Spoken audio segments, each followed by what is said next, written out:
Page 161 মানুষের খাদ্য পড়ছিলাম। সংক্ষিপ্ত প্রশ্নোত্তর 2 মার্কস। খাদ্য কাকে বলে? যেসব কঠিন, তরল কিংবা অর্ধতরল আহার্য বস্তু গ্রহণ করলে জীবদেহের পুষ্টি, বৃদ্ধি, শক্তি উৎপাদন ও ক্ষয়পূরণ হয় এবং দেহের রোগ প্রতিরোধ ক্ষমতা গড়ে ওঠে, তাদের খাদ্য বলে। 2 নম্বর, খাদ্য কত প্রকারের হয় এবং কি কি? প্রয়োজনীয়তা অনুযায়ী খাদ্য প্রধানত 2 প্রকারের হয়, যেমন দেহ পরিপোষক খাদ্য এবং দেহ সংরক্ষক খাদ্য। 3 নম্বর, দেহ পরিপোষক খাদ্য কাকে বলে? উদাহরণ দাও। যেসব খাদ্য দেহ গঠন, বৃদ্ধি, ক্ষয়পূরণ ও শক্তি উৎপাদনে সহায়তা করে তাদের বলে দেহ পরিপোষক খাদ্য, যেমন শর্করা, প্রোটিন, ফ্যাট। 4 নম্বর, দেহ সংরক্ষক খাদ্য কাকে বলে? উদাহরণ দাও। যেসব খাদ্য দেহে মূলত রোগ প্রতিরোধ ক্ষমতা গড়ে তোলে এবং দেহের স্বাভাবিকতা বজায় রেখে দেহকে সুস্থ ও সবল রাখে তাদের বলে দেহ সংরক্ষক খাদ্য। উদাহরণ ভিটামিন, খনিজ লবণ ও জল। 5. খাদ্যের গুরুত্বপূর্ণ উপাদানগুলির নাম লেখো। খাদ্যের গুরুত্বপূর্ণ উপাদানগুলি হল 1. কার্বোহাইড্রেট ব্র্যাকেটে শর্করা, 2. প্রোটিন ব্র্যাকেটে আমিষ, 3. লিপিড ব্র্যাকেটে স্নেহ পদার্থ, 4. ভিটামিন ব্র্যাকেটে খাদ্য প্রাণ, 5. খনিজ লবণ এবং 6. জল। 6. কার্বোহাইড্রেট বা শর্করা কাকে বলে?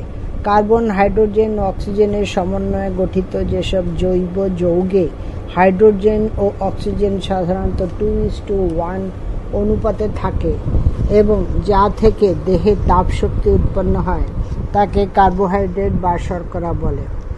7. কার্বোহাইড্রেট বা শর্করা জাতীয় খাদ্যের উৎস কি? কার্বোহাইড্রেট বা শর্করা জাতীয় খাদ্যের প্রধান উৎস হল উদ্ভিজ পদার্থ, যেমন ধান ব্র্যাকেটে চাল, গম, ভুট্টা, পেঁয়াজ, আলু, বিট, আঙুর, আপেল, আম, কলা, চিনি, গুড় ইত্যাদি। এছাড়াও কিছু প্রাণীজ উৎস যেমন মধু, পাঠার যকৃৎ ইত্যাদিতেও কিছু পরিমাণ কার্বোহাইড্রেট পাওয়া যায়। এবারে চিত্র দিয়েছে মধু প্রাণীজ উৎস, পাঠার যকৃৎ এ দুটো প্রাণীজ উৎস।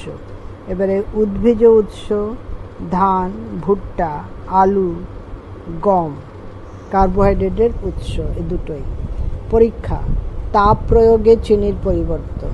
1 নম্বর, একটি স্টিলের চামচে কিছু পরিমাণ চিনি নিয়ে সেটি গরম করলে প্রথমে চিনি গলে গিয়ে ঘন সিরাপে পরিণত হবে। 2 নম্বর, এরপর আরও গরম করতে থাকলে চিনির সিরাপের রং পরিবর্তিত হবে। এটি প্রথমে হালকা হলদে এবং পরে ধীরে ধীরে বাদামি বর্ণ ধারণ করবে। বাদামি বর্ণে পরিবর্তনের এই প্রক্রিয়াটিই হল ক্যারামেলাইজেশন। কয়ের জফলা আকার, রয়াকার, ময়েকার, লয়াকার, ই বর্গের জয় একা, তালবস্য দন্তের ন।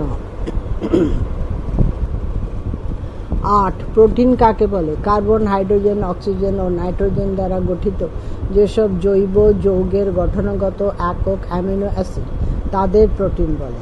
9. পুষ্টিমূল্য অনুযায়ী প্রোটিন কত প্রকার ও কি কি? পুষ্টিমূল্য অনুযায়ী প্রোটিন 2 প্রকার, যথা প্রথম শ্রেণীর প্রোটিন বা সম্পূর্ণ প্রোটিন এবং 2. দ্বিতীয় শ্রেণীর প্রোটিন বা অসম্পূর্ণ প্রোটিন। 10 নম্বর, প্রথম শ্রেণীর প্রোটিন বা সম্পূর্ণ প্রোটিন কাকে বলে? উদাহরণ দাও। যেসব প্রোটিনে সবকটি অপরিহার্য অ্যামিনো অ্যাসিড উপস্থিত থাকে তাকে প্রথম শ্রেণীর প্রোটিন বা সম্পূর্ণ প্রোটিন বলে। উদাহরণ মাছ, মাংস, ডিম, দুধ ইত্যাদি প্রাণীজ প্রোটিন হল প্রথম শ্রেণীর প্রোটিন। 11. দ্বিতীয় শ্রেণীর প্রোটিন বা অসম্পূর্ণ প্রোটিন কাকে বলে? উদাহরণ দাও। যেসব প্রোটিনে এক বা একাধিক অপরিহার্য অ্যামিনো অ্যাসিড অনুপস্থিত থাকে তাদের অসম্পূর্ণ প্রোটিন বা দ্বিতীয় শ্রেণীর প্রোটিন বলে। উদাহরণ চাল, গম, ভুট্টা, ডাল, সয়াবিন ইত্যাদি উদ্ভিজ প্রোটিন। 12. প্রাণীজ প্রোটিন কাকে বলে? উদাহরণ দাও। যেসব প্রোটিন প্রাণীদেহ থেকে পাওয়া যায় তাদের প্রাণীজ প্রোটিন বলে। উদাহরণ মাছ, মাংস, ডিম, দুধ, ছানা, পনির ইত্যাদি। 13. খাদ্যশস্য বলতে কি বোঝায়? খাদ্যশস্য বলতে চাল, গম, জোয়ার, বাজরা, ভুট্টা, রাগি প্রভৃতি খাদ্যবস্তুকে বোঝায়। এগুলি প্রকৃতপক্ষে খাদ্যের শক্তি সরবরাহকারী উপাদান। 14 চালে উপস্থিত কার্বোহাইড্রেটগুলির নাম লেখো। চালে উপস্থিত কার্বোহাইড্রেটগুলি হলো শ্বেতসার, গ্লুকোজ, সুক্রোজ, ডেক্সট্রিন, রাফিনোজ এবং ফ্রুক্টোজ।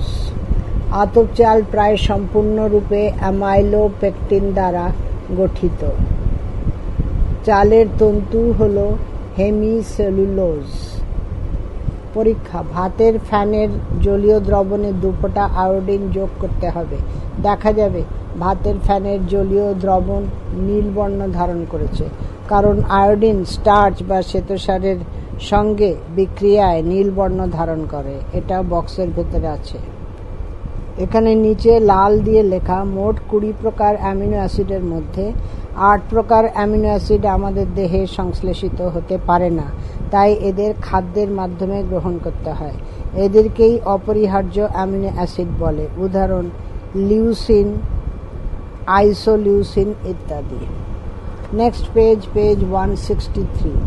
15 স্নেহ পদার্থ বা লিপিড কাকে বলে? কার্বন, হাইড্রোজেন এবং অক্সিজেন দিয়ে গঠিত ফ্যাটি অ্যাসিড নামক জৈব অ্যাসিড এবং অ্যালকোহল পরস্পর বিক্রিয়া করে যে যৌগ গঠন করে, যা জলে অদ্রবণীয় কিন্তু বিভিন্ন জৈব দ্রাবক যেমন ক্লোরোফর্ম, অ্যালকোহল, ইথারে দ্রবণীয়, তাকে স্নেহ পদার্থ বা লিপিড বলে। প্রশ্ন 16। লিপিড বা স্নেহ পদার্থের উৎস কি? লিপিড বা স্নেহ পদার্থের উদ্ভিজ উৎস হল নারকেল, সর্ষে, বাদাম, সয়াবিন, সূর্যমুখী ইত্যাদি তেল। প্রাণীজ উৎস হল ঘি, মাখন, চর্বি, ডিম ইত্যাদি। এখানে চিত্র দিয়েছে। উদ্ভিজ উৎস: সূর্যমুখী তেল, সর্ষের তেল, বাদাম, নারকেল তেল। প্রাণীজ উৎস: ডিম, ঘি, মাখন। লিপিডের উৎস: সবগুলোই লিপিডের উৎস। 17 উদ্ভিজ লিপিড কাকে বলে? উদাহরণ দাও। যেসব লিপিড বা স্নেহ পদার্থ উদ্ভিদ দেহ থেকে বা উদ্ভিদ উৎস থেকে পাওয়া যায় তাদের উদ্ভিজ লিপিড বলে। উদাহরণ: বনস্পতি, মার্জারিন, বাদাম, নারকেল, সর্ষের তেল ইত্যাদি। প্রশ্ন 18 প্রাণীজ লিপিড কাকে বলে? উদাহরণ দাও। যেসব লিপিড বা স্নেহ পদার্থ প্রাণী দেহ থেকে পাওয়া যায় তাদের প্রাণীজ লিপিড বলে। উদাহরণ: ঘি, মাখন ইত্যাদি। 19 নম্বর ফ্যাট বা তেল বলতে কি বোঝো? ফ্যাট যেসব গ্লিসারাইড সাধারণ উষ্ণতায় কঠিন অবস্থায় থাকে তাদের ফ্যাট বলে। তেল যেসব গ্লিসারাইডগুলি সাধারণ উষ্ণতায় তরল অবস্থায় থাকে তাদের তেল বলে। 20 সরল লিপিড কাকে বলে? উদাহরণ দাও। যেসব লিপিড ফ্যাটি অ্যাসিড ও গ্লিসারল জাতীয় বিভিন্ন অ্যালকোহলের এস্টার এবং যাদের মধ্যে অন্য কোনো অস্নেহ পদার্থ থাকে না তাদের সরল লিপিড বা সরল স্নেহ পদার্থ বলে। উদাহরণ: মৌমাছিজাত মোম, গ্লিসারাইড ইত্যাদি। এবার বক্সের ভেতরে আছে জেনে রাখো। জৈব অ্যাসিড ও অ্যালকোহলের সমন্বয়ে গঠিত লবণকে এস্টার বলে। 21 কোশ্চেন 21 যৌগিক লিপিড কাকে বলে? উদাহরণ দাও। যেসব লিপিডের সঙ্গে অলিপিড বা অস্নেহ পদার্থ যুক্ত থাকে তাদের যৌগিক লিপিড বা যৌগিক স্নেহ পদার্থ বলে। উদাহরণ: লেসিথিন, কোলেস্টেরল ইত্যাদি। 22 লব্ধ লিপিড কাকে বলে? উদাহরণ দাও। যেসব লিপিড বা স্নেহ পদার্থ সরল বা যৌগিক লিপিড বা স্নেহ পদার্থের আর্দ্র বিশ্লেষণের ফলে উদ্ভূত হয় তাদের লব্ধ লিপিড বা লব্ধ স্নেহ পদার্থ বলে। উদাহরণ: স্টেরয়েড, টারপিন ইত্যাদি। 23 ভিটামিন কাকে বলে? যে জৈব পোষক সাধারণ খাদ্যে স্বল্প পরিমাণে উপস্থিত থেকে জীবদেহের স্বাভাবিক পুষ্টি ও বৃদ্ধিতে সাহায্য করে এবং রোগ প্রতিরোধ ক্ষমতা বৃদ্ধি করে তাকে ভিটামিন বা খাদ্য প্রাণ বলে। 24 ভিটামিনের শ্রেণীবিভাগ করো। দ্রাব্যতার ভিত্তিতে ভিটামিন সাধারণত 2 প্রকারের হয়। স্নেহ পদার্থে দ্রবণীয় ভিটামিন, ভিটামিন এ, ডি, ই, কে। 2 নম্বর জলে দ্রবণীয় ভিটামিন, ভিটামিন বি কমপ্লেক্স ও ভিটামিন সি। এরপরে বক্সের ভেতরে আছে জেনে রাখো। ভিটামিন বি কমপ্লেক্সের ভিতর জলে দ্রবণীয় 4টি ভিটামিন অন্তর্ভুক্ত। এগুলি হল thiamine B1, riboflavin B2, niacin B3, pantothenic acid B5, pyridoxine B6, বায়োটিন B7, folic acid B9, cyanocobalamin B12। Box শেষ হলো। এবারে নেক্সট পেজ 164। 25 মানব দেহে ভিটামিনের গুরুত্ব কী? 1 ভিটামিন দেহের রোগ প্রতিরোধ ক্ষমতা বাড়াতে সহায়তা করে। 2 ভিটামিন দেহের বিপাকীয় কাজে অংশগ্রহণ করে। 3 ভিটামিন খুব অল্প পরিমাণে থেকে দেহের স্বাভাবিক বৃদ্ধি ও পুষ্টিতে সাহায্য করে। 26 প্রোভিটামিন কাকে বলে? উদাহরণ দাও। যেসব জৈব যৌগ থেকে ভিটামিন সংশ্লেষিত হয় তাদের প্রোভিটামিন বলে। সাধারণ উদাহরণ: ভিটামিন এর প্রোভিটামিন হলো বিটা ক্যারোটিন।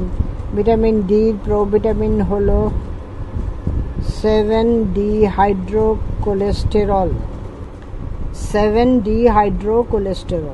27 অ্যান্টিভিটামিন কাকে বলে? উদাহরণ দাও। যেসব রাসায়নিক উপাদান ভিটামিনের অনুরূপ হয়েও ভিটামিনের ক্রিয়া নষ্ট করে বা ভিটামিনের সক্রিয়তা হ্রাস করে তাকে অ্যান্টিভিটামিন বলে।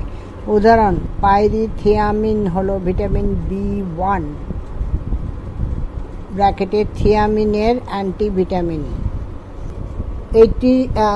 কোশ্চেন 28 সিউডোভিটামিন কাকে বলে? উদাহরণ দাও। যে সমস্ত জৈব যৌগের গঠন ভিটামিনের মতো অথচ সেগুলি ভিটামিনের মতো কার্যগুণ সম্পন্ন নয় তাদের সিউডোভিটামিন বা ছদ্মভিটামিন বলে। উদাহরণ: মিথাইল কোবালামিন হলো ভিটামিন B12 এর সিউডোভিটামিন। B12 হচ্ছে সায়ানোকোবালামিন, এটা হচ্ছে মিথাইল কোবালামিন B12 এর সিউডোভিটামিন। 29 ভিটামিনের প্রয়োজনীয়তা কী? যে কোনো একটি ভিটামিনের উপকারিতা লেখো। প্রয়োজনীয়তা: জীবদেহে রোগ প্রতিরোধক হিসাবে ভিটামিনের প্রয়োজন। উপকারিতা: ভিটামিন এ প্রাণীদের বৃদ্ধিতে সাহায্য করে। 2 রেটিনার রড কোষ গঠনে সাহায্য করে এবং রাতকানা রোগ প্রতিরোধ করে। 3 অস্থির স্বাভাবিক বৃদ্ধিতে সাহায্য করে। 4 আবরণী কলার কার্যকারিতা নিয়ন্ত্রণ করে। 30 ভিটামিন এর উদ্ভিজ ও প্রাণীজ উৎস লেখো। উদ্ভিজ উৎস: গাজর, টমেটো, সবুজ শাকসবজি, পাকা আম, পাকা পেঁপে, বাঁধাকপি ইত্যাদি। প্রাণীজ উৎস: কড, হাঙ্গর, হালিবাট ইত্যাদি মাছের যকৃৎ থেকে নিষ্কাশিত তেল, দুধ, মাখন, ডিমের কুসুম ইত্যাদি। কড লিভার অয়েল, ভিটামিন এর ক্যাপসুল আর গাজর, এই তিনটে ছবি দিয়েছে। 31 ভিটামিন এর কাজ লেখো। 1 দেহের স্বাভাবিক বৃদ্ধি নিয়ন্ত্রণ। 2 চোখের রড কোষ গঠন। 3 ত্বকের স্বাভাবিক মসৃণতা বজায় রাখা। এরপরে বক্সের ভেতরে আছে জেনে রাখো। খুব কম তেলে রান্না করা খাদ্য নিয়মিতভাবে গ্রহণ করলে দেহে ভিটামিন এর অভাব দেখা দিতে পারে। ভিটামিন এ একটি স্নেহ পদার্থের দ্রাব্য ভিটামিন, তাই স্নেহ পদার্থের অনুপস্থিতিতে দেহে ভিটামিন এ শোষিত হতে পারে না। 32 ভিটামিন বি কমপ্লেক্সের উদ্ভিজ ও প্রাণীজ উৎস লেখো। উদ্ভিজ উৎস: ঢেঁকি ছাঁটা চাল, গম, চাল ও গমের কুঁড়ো, ভুট্টা, অঙ্কুরিত বীজ, সবুজ শাকসবজি, পাকা কলা, আনারস, পেয়ারা ইত্যাদি। প্রাণীজ উৎস: মাছ, মাংস, দুধ, মাখন, যকৃৎ ইত্যাদি। এখানে ছবি দিয়েছে অঙ্কুরিত বীজ আর ঢেঁকি ছাঁটা চালের। ভিটামিন বি কমপ্লেক্সের উৎস। 33 ভিটামিন বি কমপ্লেক্সের কাজ লেখো। 1 দেহের স্বাভাবিক বৃদ্ধি নিয়ন্ত্রণ করা।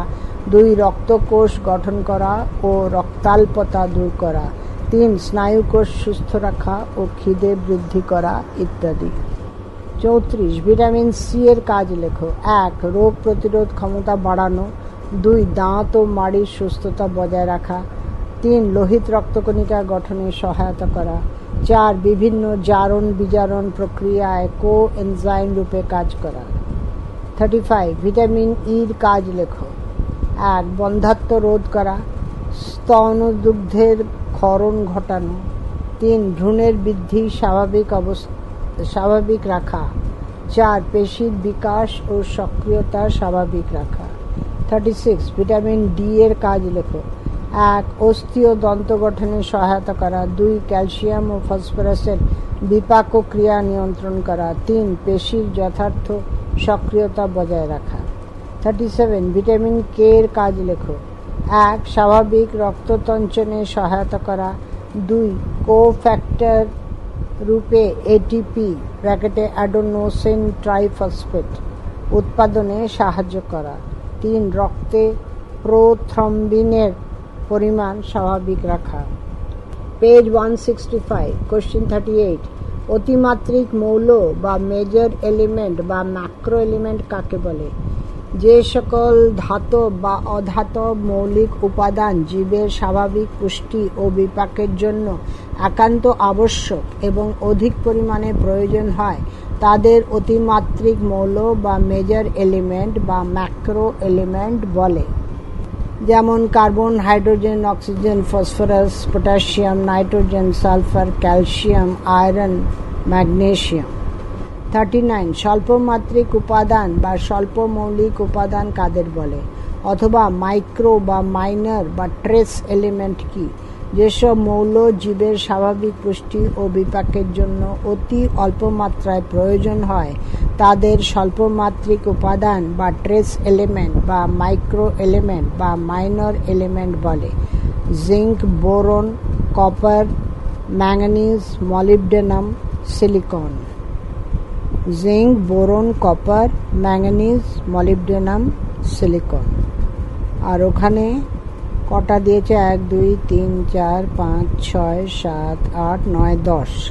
Copper, hydrogen, oxygen, phosphorus, potassium, nitrogen, sulphur, calcium, iron, magnesium, 10টা।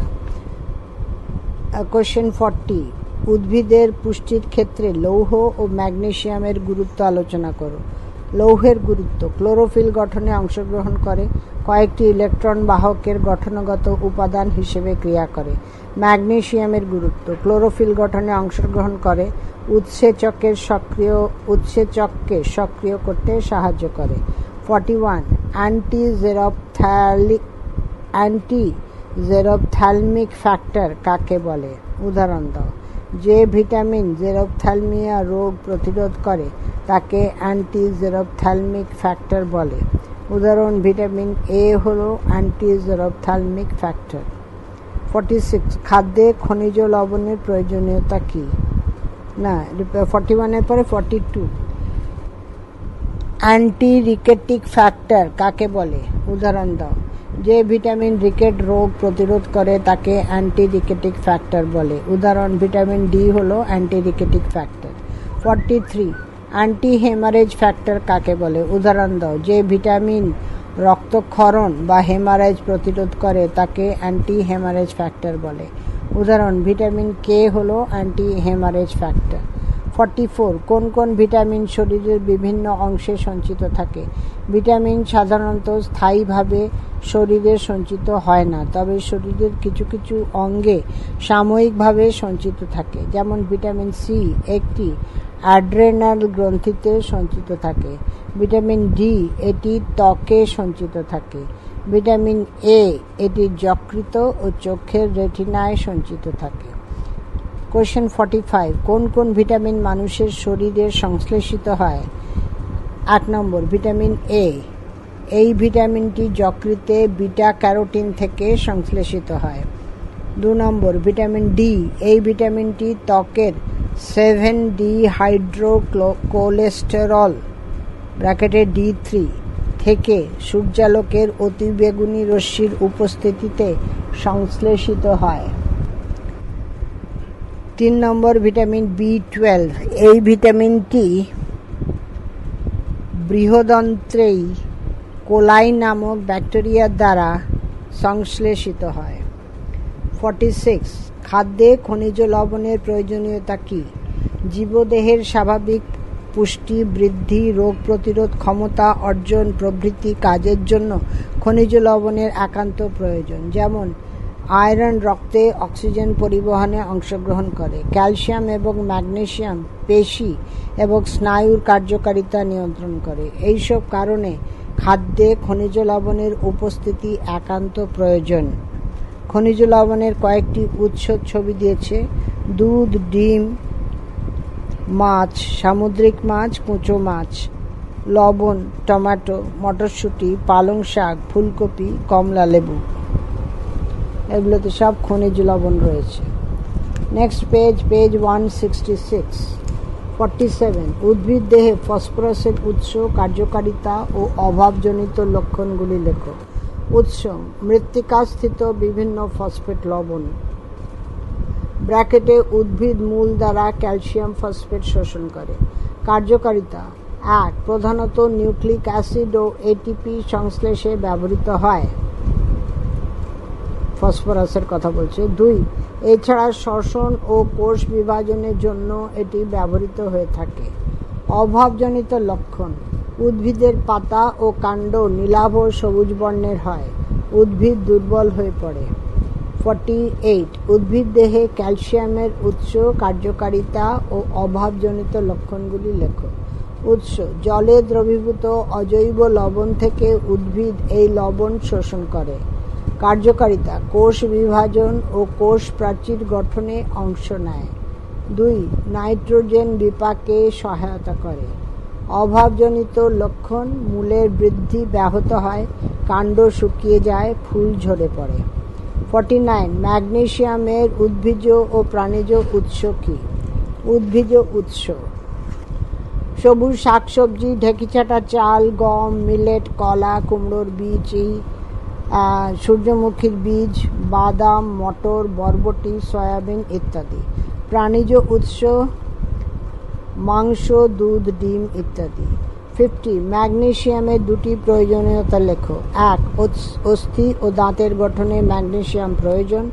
2. পেশির সংকোচন এবং স্নায়ুতন্ত্রের ক্রিয়াও ম্যাগনেসিয়ামের ওপর নির্ভরশীল। 51. মানব দেহে সোডিয়ামের প্রয়োজনীয়তা লেখো। 1. সোডিয়াম রক্তের ও কলারসের অভিস্রবণ চাপ নিয়ন্ত্রণ করে। 2. গ্লুকোজ শোষণে সহায়তা করে। 3. পেশির সক্রিয়তার জন্য সোডিয়ামের প্রয়োজন। 52. মানব দেহে আয়োডিনের কাজ কি? 1. মানুষের স্বাভাবিক বৃদ্ধি ও বিকাশে আয়োডিন জাতীয় খনিজ লবণ একান্তভাবে অপরিহার্য। 2. থাইরয়েড গ্রন্থির স্বাভাবিক কাজের জন্য এবং থাইরক্সিন হরমোন উৎপাদনের জন্য আয়োডিন অপরিহার্য। 3. আয়োডিন গলগণ্ড রোগ নিবারণ করে। 53. মানবদেহে জলের উৎসগুলি কি কি?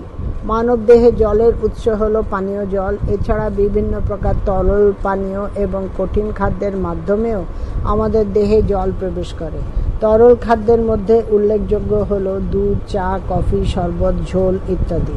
কঠিন খাদ্যের মধ্যে হল বিভিন্ন প্রকার ফল, ভাত, রুটি, ডাল ইত্যাদি। 54. শরীরে জলহীনতার প্রভাবজনিত 4টি লক্ষণ উল্লেখ করো। 1. পিপাসা বৃদ্ধি। 2. দেহের উত্তাপ বৃদ্ধি। 3. রক্তচাপ বৃদ্ধি। 4. স্নায়ু ও পেশি কোষের দুর্বলতা ও অবসাদ। 55. দেহে জলের আধিক্য ঘটলে কি হয়? দেহে জলের পরিমাণ বৃদ্ধি পেলে 1. অনেক ক্ষেত্রে এক প্রকার নেশার ভাব হয়, এর ফলে মাথা ধরে, দেহ টলমল করে। 2. দুর্বল লাগে এবং বমি বমি ভাব হয়। 56. দেহে জলের অভাব দেখা দিলে কি ঘটে? দেহে জলের অভাব দেখা দিলে 1. আমাদের পেশি দুর্বল ও অবসাদগ্রস্ত হয়ে পড়ে, অনেক সময় পেশিতে টান ধরে যায়। 2. ক্ষুধামন্দ দেখা দেয়। 3. দেহে রক্ত চলাচল ব্যাঘাত ঘটে। 4. খাদ্যের পরিপাক, বিপাক ও শোষণ ব্যাহত হয়। 5. দেহের উষ্ণতা বাড়ে। 6. রক্তে নাইট্রোজেন ও ইউরিয়ার মাত্রা বেড়ে গিয়ে বিষক্রিয়া ঘটে। 57. ফাইটোকেমিক্যালস বা উদ্ভিজ রাসায়নিক কাকে বলে? বিভিন্ন ধরনের উদ্ভিজ সামগ্রীতে, ব্র্যাকেটে যেমন ফল, শাকসবজি, সামগ্রীতে বর্তমান নানা রঙের উদ্ভিজ রাসায়নিক যৌগসমূহকে এক কথায় ফাইটোকেমিক্যালস বলা হয়।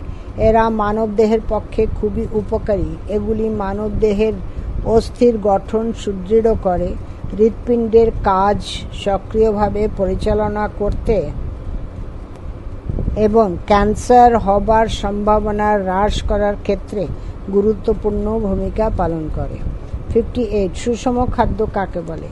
যে খাদ্যে কার্বোহাইড্রেট, প্রোটিন, ফ্যাট, ভিটামিন, খনিজ লবণ ও জল এই 6টি উপাদান গুণাগুণ অনুসারে উপযুক্ত পরিমাণে থাকে এবং যে খাদ্য গ্রহণ করলে দেহের স্বাভাবিক কর্মক্ষমতার জন্য উপযুক্ত পরিমাণ শক্তি বা ক্যালোরি পাওয়া যায় তাকে সুষম খাদ্য বলে।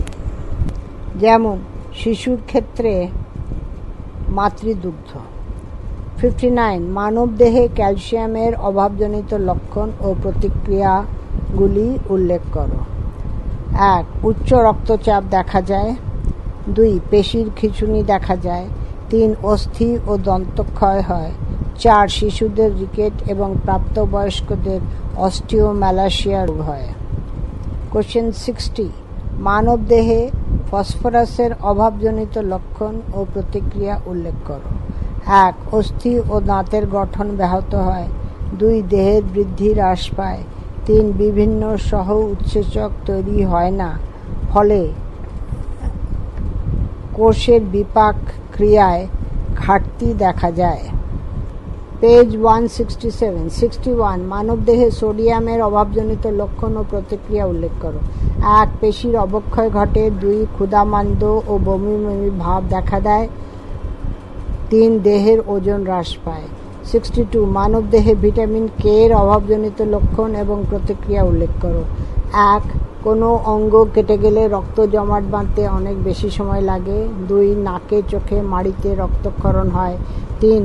রক্তাল্পতা দেখা দেয়। 63. মানবদেহে ভিটামিন ইর অভাবজনিত লক্ষণ ও প্রতিক্রিয়া উল্লেখ করো। 1. বন্ধ্যাত্ব অর্থাৎ প্রজনন ক্ষমতা হ্রাস পায়। 2. জরায়ুর মধ্যে ভ্রূণের মৃত্যু ঘটে। 3.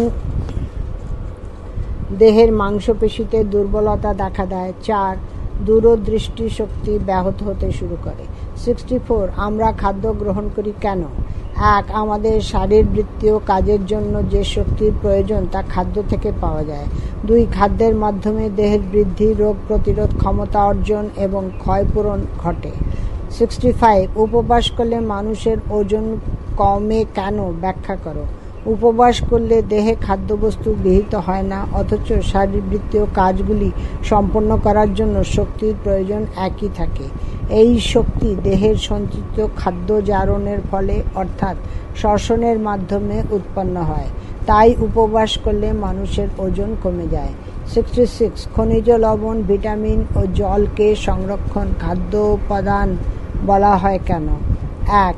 এই খাদ্যোপাদানগুলি জীবন ধারণের জন্য প্রয়োজনীয় দেহের অভ্যন্তরীণ বিভিন্ন প্রকার ক্রিয়া নিয়ন্ত্রণে অংশগ্রহণ করে। 2. এছাড়া এরা দেহের রোগ প্রতিরোধ ক্ষমতা বৃদ্ধি করে দেহকে সুস্থ রাখতেও সাহায্য করে।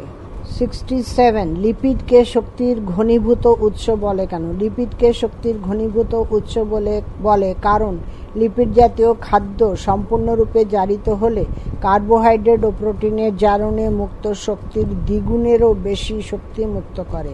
68. কার্বোহাইড্রেট জাতীয় খাদ্যকে প্রোটিন বাঁচোয়া খাদ্য বলার কারণ কি? 1. শক্তি উৎপাদনে কার্বোহাইড্রেট সহায়তা করে, সেই জন্য প্রোটিনের খরচ কমে। ওই প্রোটিন কলাকোষ গঠনের কাজে ব্যবহৃত হয়। 2. কার্বোহাইড্রেট বিভিন্ন অ্যামিনো অ্যাসিড গঠনে সহায়তা করে। অ্যামিনো অ্যাসিডের দ্বারাই প্রোটিন গঠিত হয়। 69. কার্বোহাইড্রেটকে জল অঙ্গার বলা হয় কেন? কার্বোহাইড্রেট প্রকৃতপক্ষে কার্বন, হাইড্রোজেন ও অক্সিজেনের সমন্বয়ে গঠিত হয়।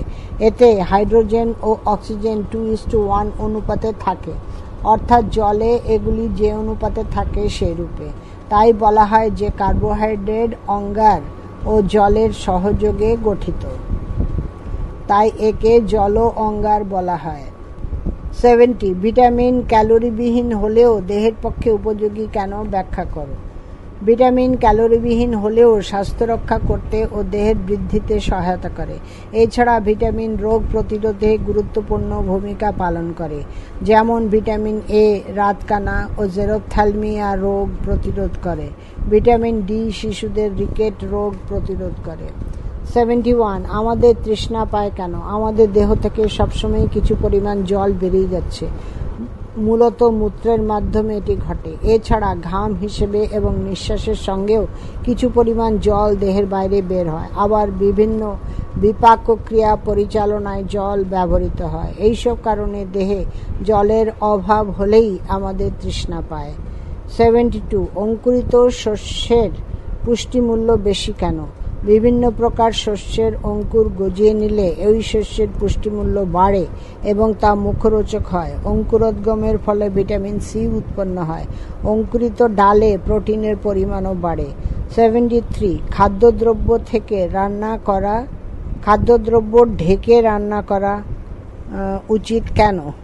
খাদ্যদ্রব্য ঢেকে রান্না করা উচিত কেন? খাদ্যদ্রব্য ঢেকে রান্না করলে ভিটামিন এবং খনিজ লবণগুলির অপচয় কম হয়, কারণ খাদ্যের ভিটামিন এবং খনিজ লবণগুলি বাতাসের মুক্ত অক্সিজেনের সংস্পর্শে জারিত হওয়ার সুযোগ পায়। এরপরে জেনে রাখো, টিফিন বাক্সে রাখা রান্না করা খাবার দীর্ঘ সময় ফেলে রাখলে বিভিন্ন জীবাণুর কার্যকলাপের ফলে নষ্ট হয়ে যায়। এরপরে 74 খাদ্য ও পরিপোষকের মধ্যে পার্থক্য কী? খাদ্য ও পরিপোষকের মধ্যে পার্থক্যগুলি নিম্নরূপ। 3টে কলম দিয়েছে পার্থক্যের বিষয়, খাদ্য, পরিপোষক। পার্থক্যের বিষয় 1 নম্বর শক্তি উৎপাদন ক্ষমতা, খাদ্যর নিচে দিয়েছে সক্ষম।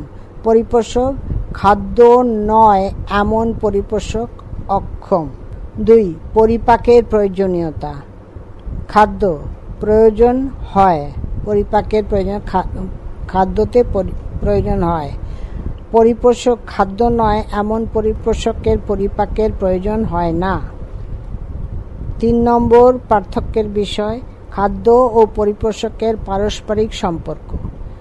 খাদ্যর নিচে আছে সকল খাদ্যই পরিপোষক, আর পরিপোষকের নিচে আছে সকল পরিপোষক খাদ্য নয়। পেজ 167 এখানেই শেষ করলাম। এরপরে পেজ 168 থেকে পরের ফাইলে পড়ব। এই ফাইলটি এখানেই শেষ করছি।